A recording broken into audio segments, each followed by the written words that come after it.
Hello everyone, welcome back to commerce की नगरी। Commerce की नगरी में आपका स्वागत है। आज का हमारा लेक्चर 6 का डे है। आज हम जो पढ़ेंगे वो पढ़ेंगे coefficient of share issue at. इसी से इस टॉपिक की इंपॉर्टेंस पता लगती है कि बोर्ड के अंदर ये टॉपिक लास्ट ईयर हमारे पास 6 मार्क्स का आ चुका है। तो हम देखते हैं, हमारे पास सबसे पहले क्वेश्चन है, क्वेश्चन नंबर 41। बुक हमारे पास डीके गोयल की है। तो हम देखते हैं, pass journal entry for the forfeiture and issue in the following cases. हमारे पास क्वेश्चन ने बताया ए लिमिटेड ने फोरफिट करे 1000 share 10 rupees each fully called up for non payment of first call 3 पर शेयर एंड फाइनल कॉल 3 पर share. मतलब ए limited एक कंपनी है, उसने 1000 शेयर को फोरफिट करा। उस कंपनी ने पूरे 10 रुपए कॉल्ड अप करे थे। इस कंपनी के फर्स्ट कॉल 3 रुपए की और फाइनल कॉल 3 रुपए की एरियर्स में है। मतलब एक शेयर होल्डर ने इसके 3 रुपए की फर्स्ट कॉल का पैसा मार लिया, 3 रुपए का फाइनल कॉल का पैसा मार लिया। अभी फिलहाल फोरफिट की एंट्री करते हैं। हमारे पास सबसे पहली एंट्री होगी equity share capital account debit to equity share first call to equity share second call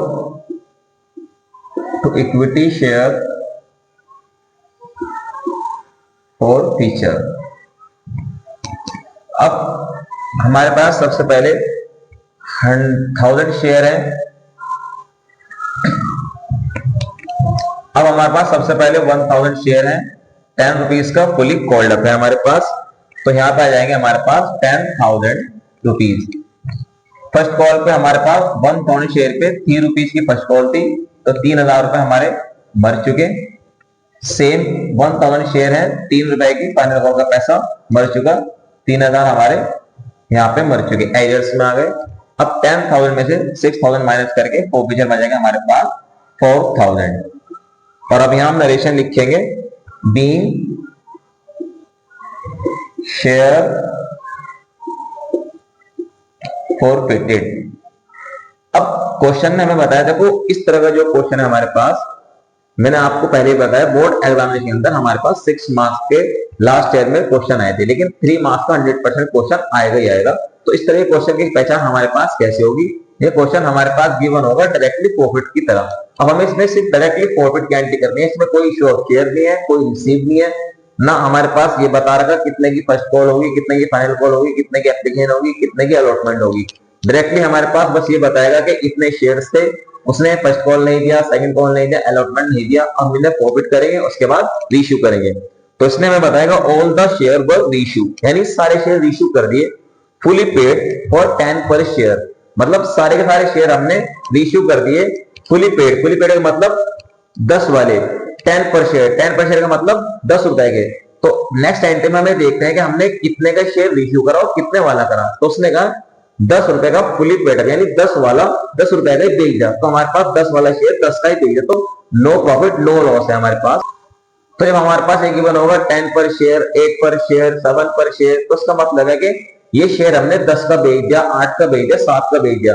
फिर हम देखते हैं कितने वाला बेच दिया। तो जहां हमारा गिवन होगा fully paid up, 10 paid up, 8 paid up, तो उसका मतलब 8 वाला 10 वाला हमने शेयर 10 रुपए का, 7 रुपए का, 8 रुपए का बेच दिया। तो आपको दो चीजों पे ध्यान देना है, 10 पर share and fully paid up पर शेयर। तो हमारे पास एंट्री होगी, हमारे पास 10 वाला शेयर 10 रुपए का बेच दिया, तो हमें नो प्रॉफिट नो लॉस है। तो bank account debit to equity share capital.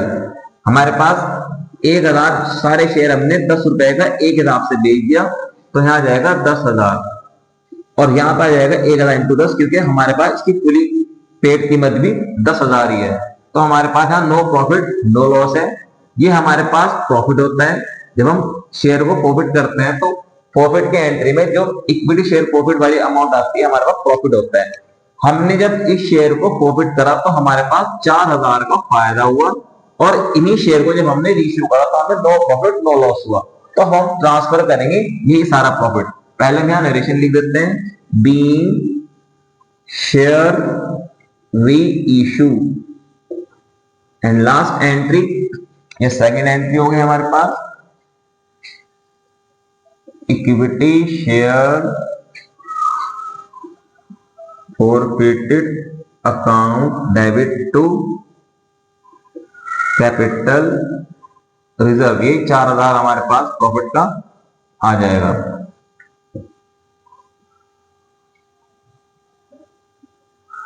Being share forfeited amount transfer. एक बार दोबारा क्वेश्चन देख लेते हैं। हमारे पास एक कंपनी ने 1000 शेयर को प्रॉफिट करा, उसमें हमारे पास 3 रुपए हमारे पास फर्स्ट कॉल के नहीं आए थे, 1000 शेयर के 3 रुपए फाइनल कॉल के नहीं आए थे, तो हमने एंट्री करी equity share capital account debit 10,000, क्योंकि हमने इसे प्रॉफिट करा फाइनल कॉल के बाद, तो इसलिए पूरा कॉलम 10 का रखा। 3 रुपए 1000 इंटू 3 फर्स्ट कॉल में, 1000 इंटू 3 फाइनल कॉल में, क्योंकि फर्स्ट कॉल भी 3 रुपए की थी और फाइनल कॉल भी 3 रुपए की थी। उसके बाद लिखा हमने 2 शेयर प्रॉफिट, हमने उसके कितने पैसे जब्त कर लिए, 10,000 हमने उससे मांगे थे, 6,000 रुपए उसने हमारे पास भेज दिया, तो हमने 4,000 रुपए उसके जब्त कर लिए, मतलब प्रॉफिट कर लिया, सीज कर लिए। उसके बाद हमने इसको रीइश्यू करा, 10 वाला शेयर 10 का ही भेजा, उसने बताया 10 पर शेयर के साथ हमने शेयर को रीइश्यू कर दिया, और कितने वाला, फुली पटअप यानी पूरी कीमत वाला, तो पूरी कीमत भी 10 है और 10 का ही भेजा, तो हमारे पास नो प्रॉफिट नो लॉस है। उसके बाद हमने इस प्रॉफिट को ट्रांसफर कर दिया equity share profit account debit to capital reserve में, और नरेशन लिखी being share profit amount transfer, being share issue, being share profited. Second part देखते हैं। बीइंग लिमिटेड ने प्रॉफिट करे 4000 शेयर, 10 का 1 है, fully called up on non payment of final call 3 पर शेयर, मतलब बीइंग लिमिटेड ने 4000 शेयर को प्रॉफिट करा, 10 रुपए का हमने पूरा शेयर की कीमत मांग रखी थी, इससे फुली कॉल्ड अप है, पूरे पैसे मांगे थे, जिसने हमारे पास फाइनल कॉल 3 रुपए की नहीं दी। तो अब एंट्री करेंगे हम सबसे पहले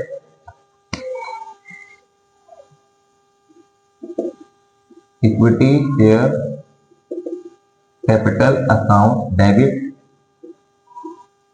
किसका पैसा मांग गया, फाइनल कॉल का, तो equity share final call to equity share forfeited. 4000 share हम फॉरफिट करते हैं, तो 4000 इंटू 10 40,000 यहाँ आ जाएगा। 4000 शेयर पे 3 रुपीज के हिसाब से हमारे पास पैसा बढ़ चुका, तो हमारे पास 12,000 यहाँ आ जाएगा। 40,000 में से 12,000 माइनस करेंगे तो 28,000 हमारे पास फॉरफिटेड में आ जाएगा। अब यहाँ एंट्री कर देंगे, अब यहाँ नरेशन लिखेंगे बीइंग शेयर फॉरफिटेड। अब हम देखते हैं 3000 share was issue as fully paid at maximum rate of discount allowed by law, मतलब 3000 शेयर हमने इश्यू कर दिए, कितने वाले, फुली पेड अप वाले, फुली पेड अप का मतलब 10 वाले, 3000 शेयर 10 वाले हमने बेच दिए, कितने के बेच दिए, वो इसने हमें डायरेक्टली नहीं बताया, इनडायरेक्टली बताया, उसने कहा है maximum rate of discount allowed by law, मतलब लॉ के अकॉर्डिंग जितना डिस्काउंट हम दे सकते थे वो मैक्सिमम डिस्काउंट के अकॉर्डिंग हमने इसे इश्यू कर दिया। अब मैक्सिमम डिस्काउंट कैसे निकलेगा, हमारे पास 28,000 का प्रॉफिट हुआ, कितने शेयर पे, 4,000 शेयर पे, तो 1 शेयर पे कितने का प्रॉफिट होगा हमारे पास, वो होगा 7 रुपीज का। तो मैक्सिमम डिस्काउंट कितना मिल सकता है, मैक्सिमम डिस्काउंट हमारे पास 7 रुपए तक का मिल सकता है, मतलब अगर हम शेयर को रीइश्यू करते हैं 7 रुपए तक का डिस्काउंट भी दे सकते हैं, तो हमें लॉस नहीं होगा। तो हम यहां एंट्री करेंगे bank account debit share forfeited account debit to equity share capital.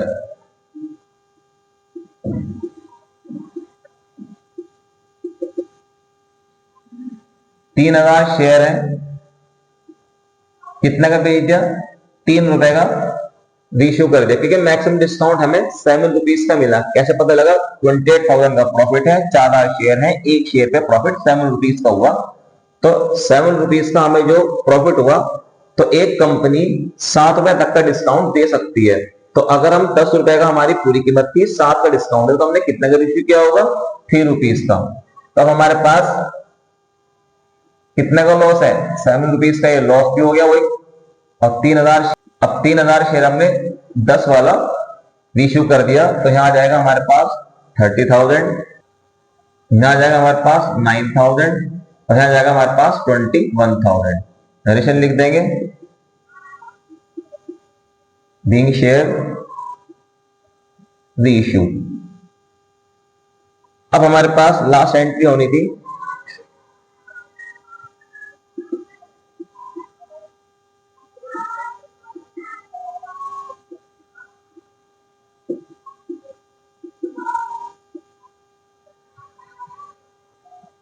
Equity share profit account debit to capital reserve, but ये एंट्री अब नहीं होगी क्योंकि हमारे पास जो प्रॉफिट आया था एक शेयर पे 7 रुपए का प्रॉफिट आया और 3,000 शेयर पे कितना प्रॉफिट आया और हमारे पास 21,000 और 21,000 का हमारे पास यहाँ पे लॉस है।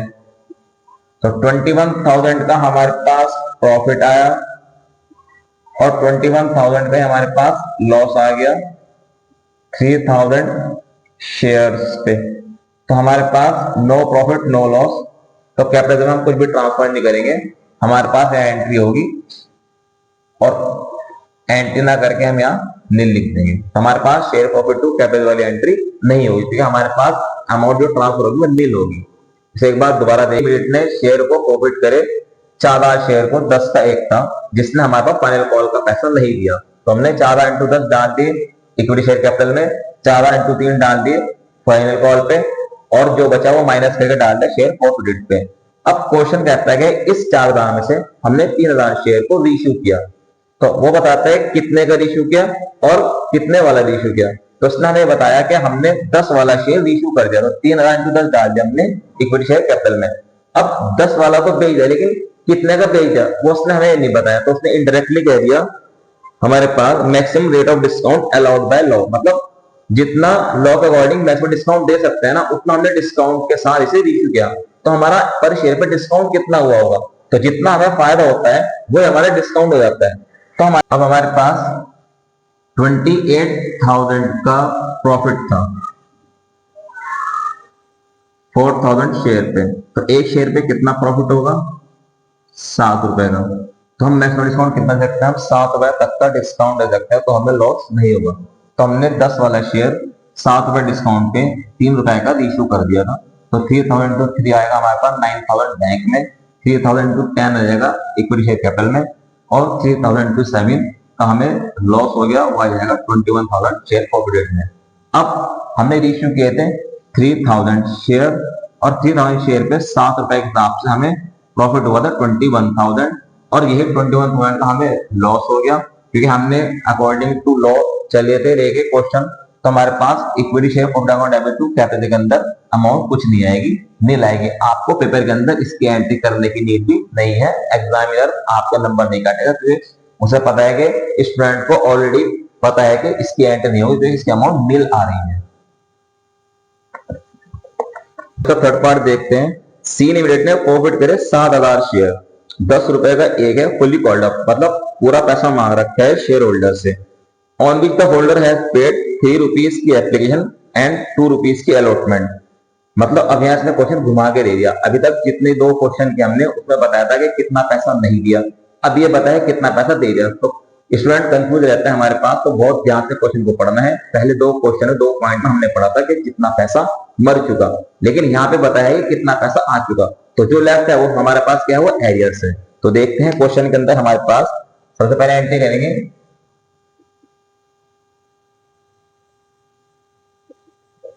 थर्ड पॉइंट है हमारे पास, पहली एंट्री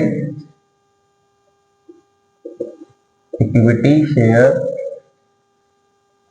कैपिटल अकाउंट डेबिट, किसका पैसा आ चुका हमारे पास, इसने हमें बताया हमारे पास पैसा एप्लीकेंट का आ चुका 3 रुपए के हिसाब से और 2 रुपए के हिसाब से अलॉटमेंट का आ चुका। पूरी कीमत शेयर की 10 रुपए है, तो 5 रुपए आ चुके। 5 रुपए नहीं आए तो कौन कौन सी कॉल के नहीं आएंगे, तो हम लिखेंगे equity share first and second call. हमारे पास फर्स्ट एंड सेकंड कॉल अलग अलग मेंशन नहीं दे रखी कितने की होगी, तो हम इसलिए अलग अलग नहीं लिख सकते, हम सिर्फ एक साथ लिखेंगे। तो equity share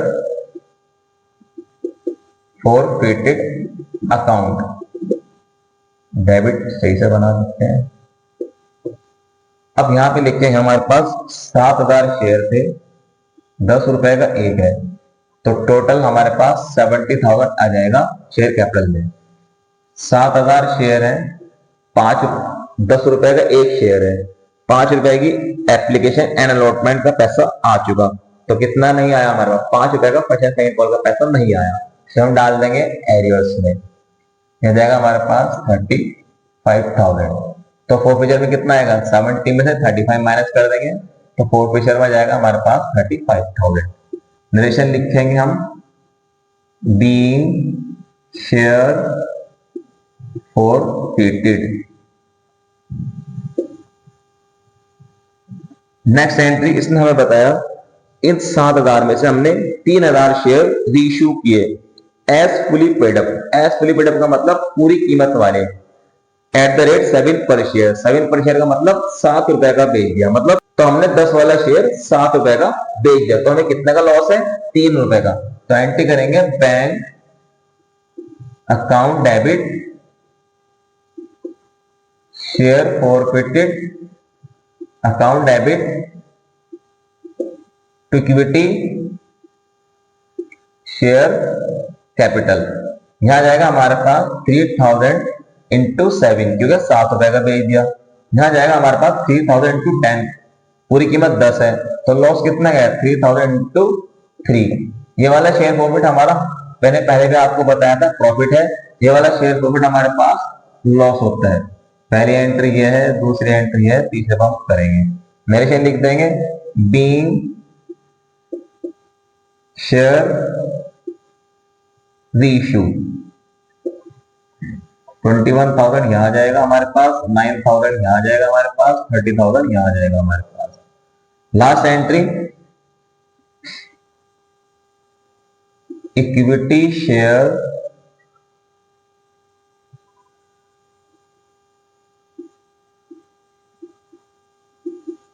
forfeited account debit to capital reserve. Narration being share forfeited amount transfer. अब देखना हमारे पास ये 35,000 का प्रॉफिट है, ये 35,000 का प्रॉफिट है, लेकिन हमने यहां प्रॉफिट करे 7,000 शेयर, उस पर प्रॉफिट आया 35,000 शेयर।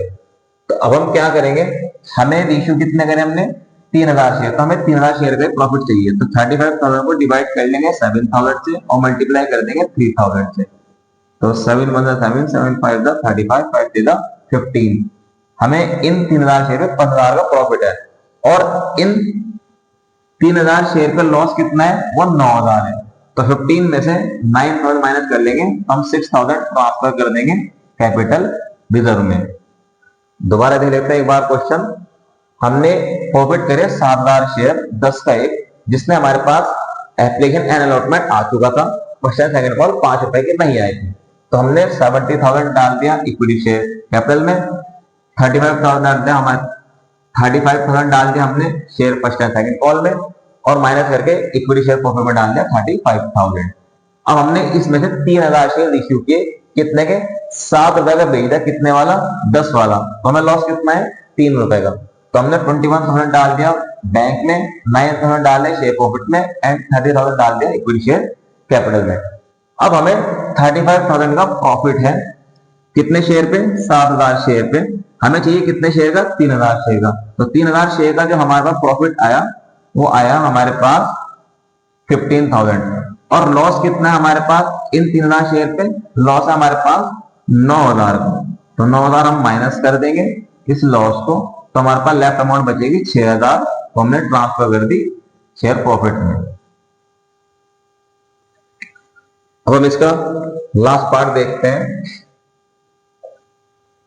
डी लिमिटेड ने फॉरवर्ड करे 10,000 शेयर, 10 का एक फुली कॉल्ड अप, मतलब पूरा पैसा मांगे थे हमने, 10 रुपए मांगे थे पूरे 10,000 शेयर पे। On which the holder has paid only applicant 3 पर शेयर, यानी हमारे पास जो होल्डर है, शेयर होल्डर ने सिर्फ 3 रुपए एप्लीकेंट के दिए, तो उसने क्या नहीं दिया, 10 रुपए का शेयर था, 3 रुपए आ चुके, तो हमारे पास allotment first call and second call का पैसा नहीं आया। वो जो बैठता है, तीनों की कीमत 7 रुपए बैठती है, तो हमने क्या किया, इसके शेयर को प्रॉफिट कर दिया। तो पहली एंट्री करेंगे हमारे पास इक्विटी शेयर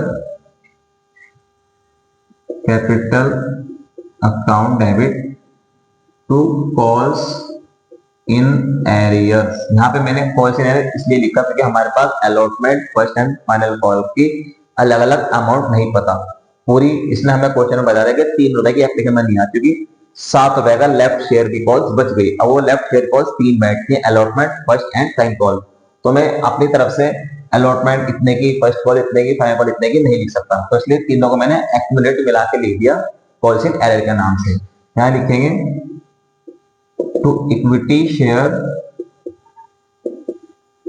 फॉरफिटेड, तो 10,000 शेयर है हमारे पास, 10 का 1 है, 1 लाख रुपीज हमारे पास फिर शेयर में जाएंगे। 10,000 शेयर पे 3 रुपए आ चुके, तो 7 रुपए नहीं आए, 70,000 हम डाल देंगे क्वेश्चन एरियर में। 1 लाख में से 70,000 माइनस करके 30,000 जाएगा हमारे पास इक्विटी शेयर फॉरफिटेड में। नरेशन लिख देंगे being share forfeited। अब इसमें से हमने रीइश्यू करे 6,000 शेयर एट 10.50 पर शेयर, मतलब 10.5 रुपए का बेच दिया। इस 10,000 में से हमने 6,000 शेयर 10.5 रुपए के हिसाब से बेच दिए। अभी मैंने पहले भी आपको बताया था कि जब हम बेचते हैं तो 2 चीज देखते हैं, कितने का बेच दिया और कितने वाला बेच दिया। तो उसने बताया 10.5 रुपए का बेच दिया, कितने वाला, as fully paid up, paid up का मतलब पूरी कीमत वाला। पूरी कीमत कितनी है, 10 रुपए है, तो हमने 10 वाला शेयर 10.5 का बेच दिया, तो हमें लॉस हुआ या प्रॉफिट हुआ, यहां हमें प्रॉफिट होगा। तो एंट्री करेंगे हम बैंक अकाउंट डेबिट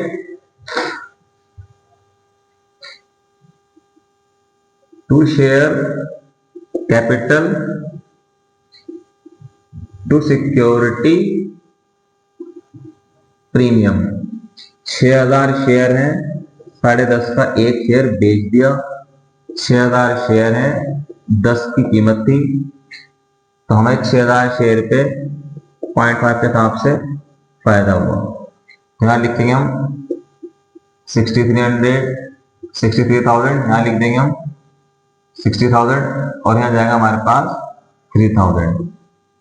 देखो बच्चे गलती करते हैं, जब हमारे पास रीइश्यू ज्यादा कीमत पे हो रहा होगा तो यहाँ पे टू सिक्योरिटी प्रीमियम आएगा, टू इक्विटी शेयर प्रॉफिटेड नहीं आएगा। तो अब नरेशन लिख देंगे बीइंग शेयर रीइश्यू। अब हम इसकी लास्ट एंट्री करेंगे equity share forfeited account debit to capital reserve। Narration being forfeited amount transfer। अब हम सबसे पहले एंट्री करेंगे, हमारे पास प्रॉफिट हुआ 30,000 शेयर पे, 10,000 शेयर पे 30,000 का प्रॉफिट हुआ। हमें चाहिए 6,000 शेयर का, 1 2 3 4 1 2 3 4, यह आ जाएगा 18,000। अब इन 6,000 शेयर पे हमें लॉस कुछ नहीं है, ये भी प्रॉफिट हुआ, तो 18,000 का प्रॉफिट हुआ। इस प्रॉफिट में हमारे पास कोई लॉस नहीं है, तो हम कुछ माइनस नहीं करेंगे, एज इट इज 18,000 डाल देंगे। स्टूडेंट क्या गलती करते हैं, वो सोचते हैं इस वाले प्रॉफिट में से ये वाला लॉस माइनस करते थे तो ये आता था, तो इस वाले प्रॉफिट में ये वाला प्रॉफिट प्लस कर देंगे। ये प्रॉफिट प्लस नहीं करेंगे, इसका कुछ भी नहीं करेंगे, हमारे पास सिर्फ 18,000 डायरेक्टली ट्रांसफर कर देंगे फॉरफिटेड अमाउंट, क्योंकि प्रॉफिट अमाउंट से प्रॉफिट अमाउंट ही माइनस होगी, profit amounted security premium minus या प्लस नहीं होगा। तो एक बार दोबारा क्वेश्चन देख लेते हैं। हमारे पास एक कंपनी थी डी लिमिटेड, उसने 10,000 शेयर को प्रॉफिट करा, उसमें सिर्फ एप्लीकेशन मनी 3 रुपए की आई थी, हमने 10 रुपए पूरे मांगे थे, तो हमारे कितने पैसे मर चुके? 7 रुपए मर चुके। अभी 7 रुपए कौन कौन सी कॉल का पैसा मरा? अलॉटमेंट का मरा, फर्स्ट कॉल का मरा और सेकंड कॉल का मरा। मैं इन्हें अलग अलग नहीं लिख सकता क्योंकि मुझे नहीं पता कौन सी कॉल कितने रुपए की है, तो इसलिए मैंने फिर पूरे 7 रुपए रखे और यहाँ डायरेक्टली प्रॉफिट दिखा दिया। 1 लाख डाल दिया मैंने इक्विटी शेयर कैपिटल में, 70,000 हमने एलएल में आ गया, 30,000 हमारा प्रॉफिट में आ गया। अब इस 10,000 में हमने 6,000 शेयर रीशू किए। कितने के रीशू किए? 10.5 के। कितने वाले? 10 वाले। तो हमारा शेयर 0.5 के हिसाब से प्रॉफिट में रीशू हुआ। तो मैंने यहाँ पे डाल दिया 63,000, यहाँ डाल दिया 60,000 और ये आ गया प्रॉफिट। अब मुझे 30,000 का प्रॉफिट है 10,000 शेयर पे, मुझे चाहिए जितने मैंने रीशू किए, क्योंकि मैंने जितने रीशू किए उस ज्यादा मैं ट्रांसफर नहीं कर सकता। जितने मेरे शेयर रीशू करूंगा मैं उतने में ट्रांसफर करूंगा, उस ज्यादा ट्रांसफर नहीं कर सकता। तो मैंने 6,000 का प्रॉफिट निकाला, हुआ है 18,000। तो अब मैं यहाँ 30,000 का प्रॉफिट है मेरे पास 10,000 शेयर पे और मुझे प्रॉफिट हुआ 6,000 शेयर पे 18,000 का। तो इस वाले प्रॉफिट में से ये वाला प्रॉफिट, ये वाला लॉस माइनस करना पड़ता है, तो हमारे पास ये अमाउंट आती है। लेकिन यहाँ हमारे पास लॉस नहीं है, तो इस प्रॉफिट को सिक्योरिटी का प्रॉफिट को प्लस नहीं करेंगे, एज इट इज 18,000 रुपए डाल देंगे। इसके साथ ही आपका ये क्वेश्चन कंप्लीट हुआ। मोस्ट इंपोर्टेंट क्वेश्चन है, लास्ट ईयर भी हमारे पास 6 मास के 3-3 मास के 2 क्वेश्चन शेयर प्रॉफिट के आए थे। हर साल बोर्ड में शेयर प्रॉफिट का क्वेश्चन आता है 3 मास के अंदर। अगर आपके क्वेश्चन समझ में आ गया और कॉन्सेप्ट आपके क्लियर हो गए और आपको वीडियो अच्छी लगी तो आप वीडियो को लाइक करें, शेयर करें एंड कमेंट करें। Thanks for watching my video. Have a nice day. मिलते हैं जल्दी न्यू वीडियो के साथ।